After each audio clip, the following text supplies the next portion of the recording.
To fund this program, we will end federal funding for opioids, defund the drug dens, sue the opioid manufacturers and consulting companies who created this crisis. Pierre Poilievre is promising to sue big pharmaceutical companies to claw back the money needed to fund addiction and treatment facilities for the people who have been harmed by these policies. Let's go.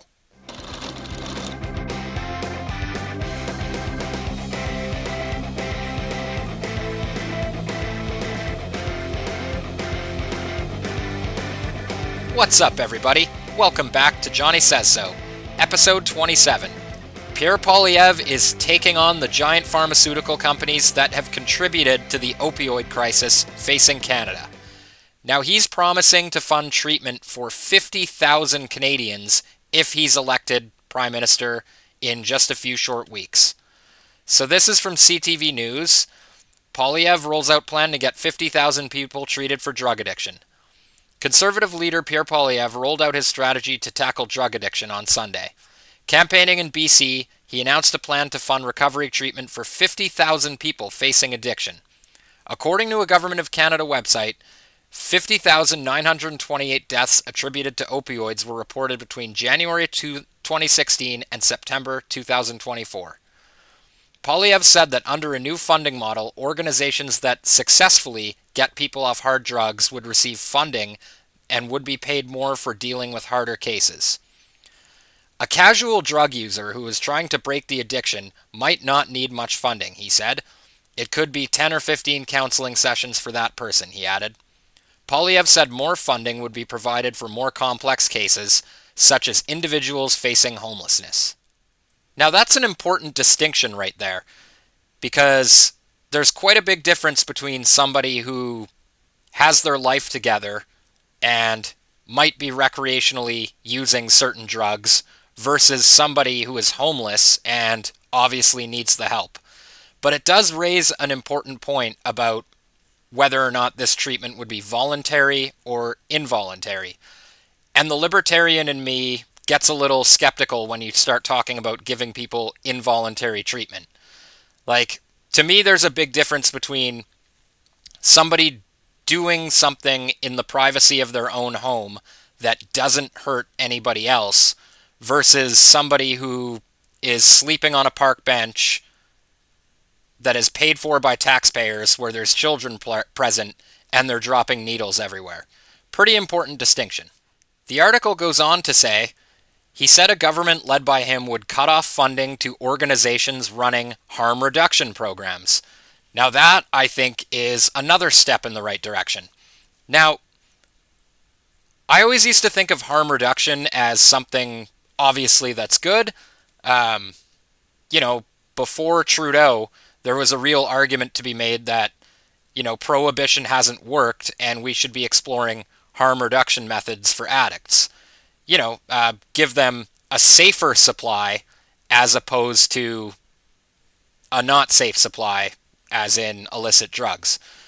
But the problem with this, guys, is we have seen that it has not worked. I'm sorry, it just hasn't. If you look at the numbers alone of the overdoses and the amount of people that are using, and never mind that, but if you just open your eyes and open your ears and take a walk through any major Canadian city, you can see exactly what I'm talking about. So here's a video of how bad it's got in Vancouver.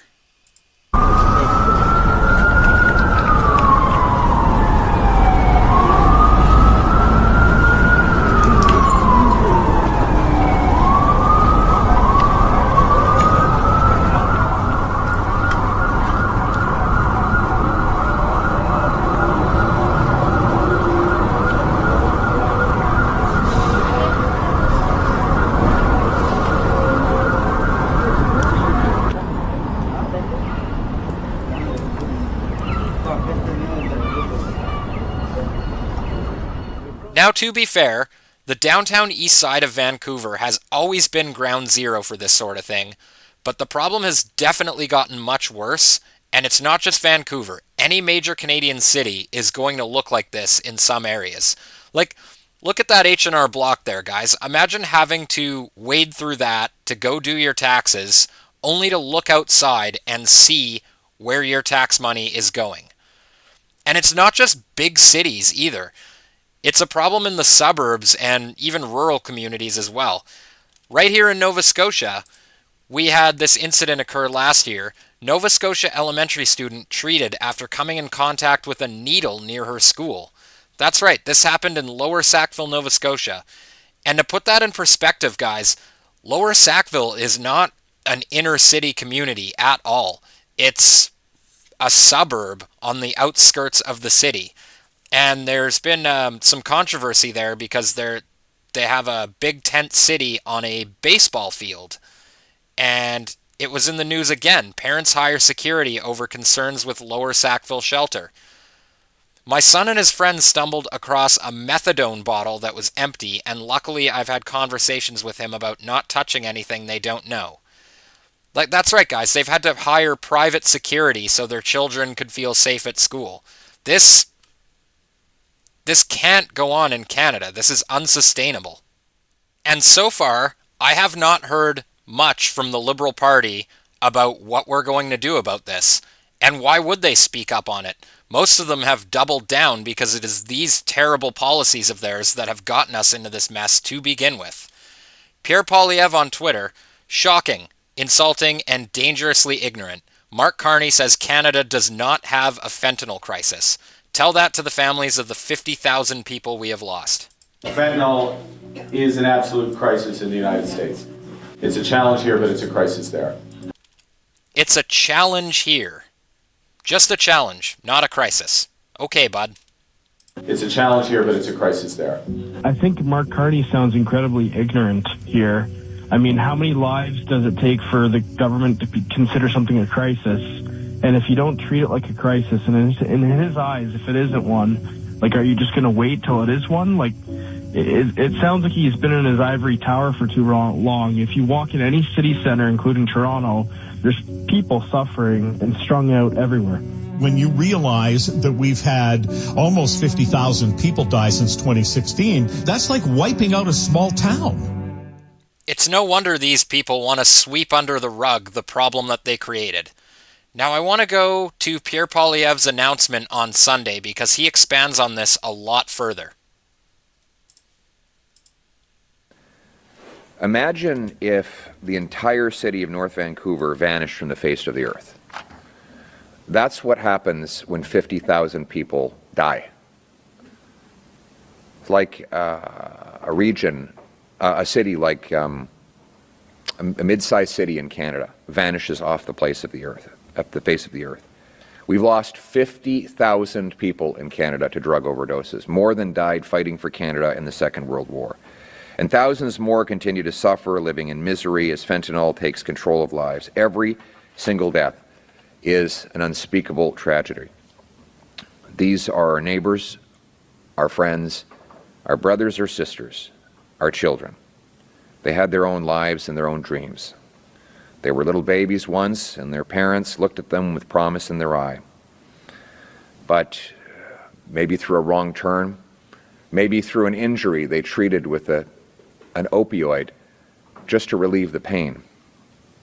Or maybe on a night out when they were just having a few drinks and were offered something that was supposed to make the night a little more interesting, but was laced with a deadly poison in the form of fentanyl. Their lungs stopped and they were gone forever. During the lost Liberal decade, we've seen this problem metastasize out of control. It's not that the Liberals have failed to take action. They have taken action. They've taken a lot of action. They caused this crisis. They decriminalized crack, heroin, cocaine, illicit fentanyl in partnership with the NDP government. They provided millions of dollars in tax-funded opioids, which spread on our streets, were resold to children, and the proceeds used to buy more deadly fentanyl. They removed mandatory jail time for mass fentanyl traffickers, allowing the monsters and mass murderers who brought about this crisis and profit from it to be released from prison with very little penalty at all. They set up drug dens in otherwise safe communities where addicts are fed dangerous drugs, then children in nearby neighborhood schoolyards are forced to step on dirty needles or encounter other drug paraphernalia. The Vancouver police have pointed out this problem, and yet the Liberals refuse to listen, going further to expand these radical policies. That must be why police associations across the country are endorsing him. They're sick and tired of playing catch and release. Policies, I might add, that are not done anywhere else in the world. These are radical and extremely bizarre social experiments. And British Columbia has been the ground zero for this massive, deadly Liberal failure. British Columbia is probably the worst place for fentanyl overdoses in the world as a direct result of Liberal NDP policies. Overdoses are up 200% nationwide and more than that here in BC. The Vancouver Police Department has said that roughly half of all hydromorphone seizures were diverted from the hard drug program that the Liberals and the NDP fund, while the Waterloo Regional Police and Niagara Police have said hydromorphone seizures are up by more than 1,000%. Hydromorphone is the taxpayer-funded drug that the Liberals are distributing. And in downtown Vancouver, the downtown east side. So it's not working, guys. All of these drugs that are paid for by our taxes are not just getting used for quote-unquote harm reduction. They are being resold for profit by criminals. Not only does this need to be stopped, this needs to be investigated. Fear of drug chaos has driven away businesses. Once thriving Chinese community businesses are forced to move further and further away to avoid the danger. Total visits last year were almost up 10% compared to the year before. Shoplifting was up 12%, and the storefront vacancy rate is at 15%. Sadly, the Liberals refuse to change. Mark Carney recently told a group of Liberal supporters that fentanyl is not a crisis in Canada, just in the United States. It's hard to believe how anyone could be so out of touch. And he can't be trusted to change course. In fact, he doesn't want to. He's doubled down and recruited candidates who are even too radical for Justin Trudeau. For example, his handpicked candidate said, and I quote, Liberals would be smart to lean into drug decriminalization. And another said, legalizing all drugs would be good for Canada. Carney's star Liberal candidate in Vancouver is Gregor Robertson, an early advocate of drug decriminalization and unsafe government-funded supply. He wrote to a House of Commons committee studying the issue of drug dens, these consumption sites, and he said that local community opposition should be ignored. I'm going to quote him here.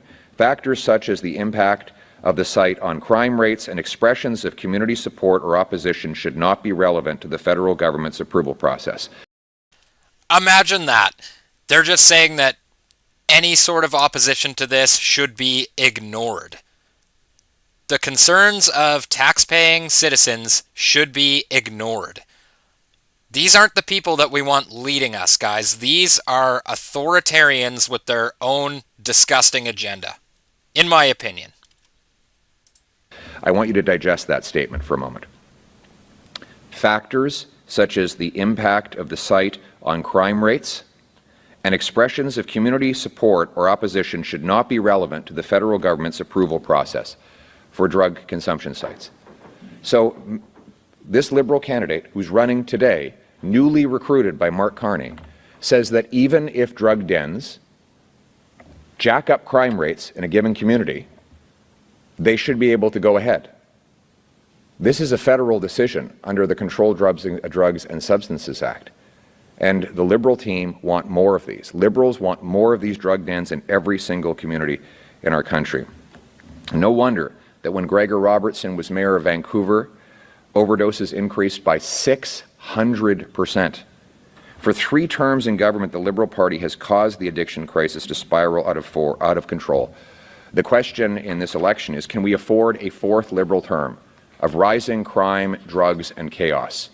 Or is it time for a new Conservative government to stop the drugs, treat addiction, and bring our loved ones home drug-free for a change? We need a new Conservative government that can reverse this radical experiment and move the country towards hope and change. And that's why I'm here today. I'm here today to announce that a new Conservative government will fund recovery for 50,000 Canadians who need it. Thank you. Thank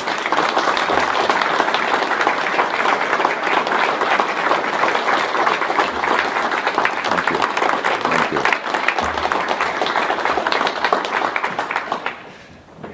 Now, we've lost 50,000 people to overdoses.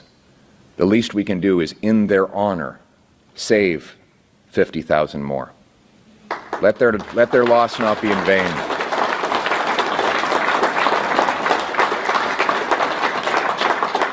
To fund this program, we will end federal funding for opioids, defund the drug dens, sue the opioid manufacturers and consulting companies who created this crisis.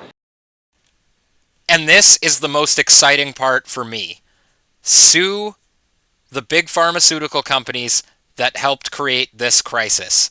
That is such a powerful statement, and if he wins this election, this is one of those promises that I want to see him follow through on.